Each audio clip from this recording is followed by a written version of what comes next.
সামাজিক যোগাযোগ মাধ্যম থেকে শুরু করে আন্তর্জাতিক যোগাযোগ মাধ্যম, গণমাধ্যম, সেটা হোক বিবিসি কিংবা আল জাজিরা বা আরও কোনো চ্যানেল, দেখেছেন কিভাবে আমাদের সন্তানদের উপর গুলি চলেছে।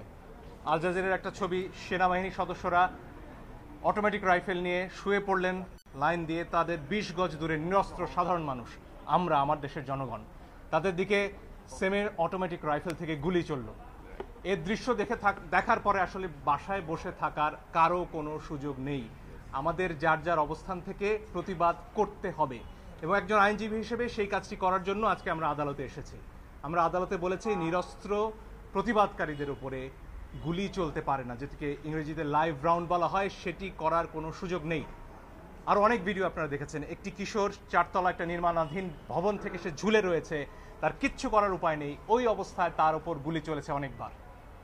আপনারা দেখেছেন রিয়া গোপ তার বাবার কোলে গুলিবিদ্ধ হয়েছে, আরেক শিশু সে তার চোখ দিয়ে গুলি ঢুকেছে, মাথার পেছন দিক দিয়ে বেরিয়ে গেছে। জিজ্ঞেস করুন সে কোথায় ছিল? তার বাসায়, ঘরের ভেতর, জানালা দিয়ে বাইরে তাকিয়েছিল, এই তার অপরাধ।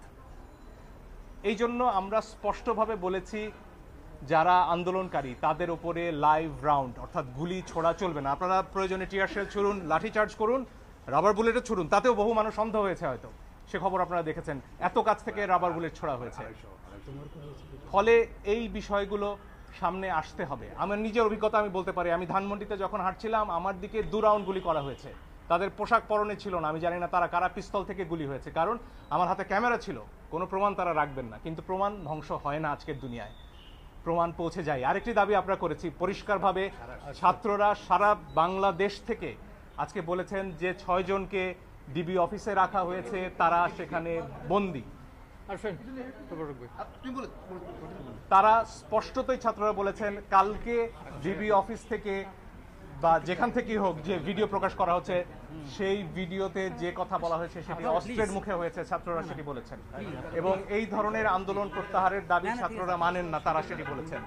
আইনজীবী হিসেবে আমার কথা হচ্ছে, যখন গোয়েন্দা প্রধান বলেন যে নিরাপত্তার প্রয়োজনে তাদেরকে তিনি নিয়ে এসেছেন এবং সেখানে তাদের খাবার দাবার করার ছবিও, খাওয়া দাওয়া করার ছবিও প্রচার করা হয়, তখন আমার কথা হচ্ছে হাসপাতাল থেকে একজন মানুষকে, একজন নাগরিককে কিভাবে তুলে নেওয়া হয়, কোন আইনে? আদালতে আমরা এই প্রশ্ন করেছি।